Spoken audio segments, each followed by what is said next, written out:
لا تبخلوا علينا بزر الإعجاب، واشتركوا بالقناة وفعلوا الجرس ليصلكم كل جديد إن شاء الله. حل المنتخب الوطني المغربي لكرة القدم يوم الخميس بمدينة أكادير من أجل إنهاء الاستعدادات لمواجهة منتخب الغابون غدا الجمعة لحساب التصفية المؤهلة لكأس إفريقيا المغرب 2025.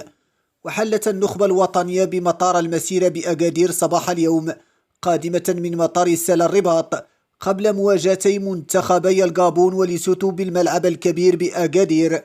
ورفع الناخب الوطني وليد الركراكي من وتيرة تدريب المنتخب المغربي بإجراء حصتين يوم الثلاثاء 3 شتنبر 2024 بمركب محمد السادس لكرة القدم، ركز من خلالها على الجانب التكتيكي. يشار إلى أن المباراتين ستنطلقان على الساعة 8 مساء يوم الجمعة 6 شتنبر 2024 والاثنين 9 شتنبر 2024.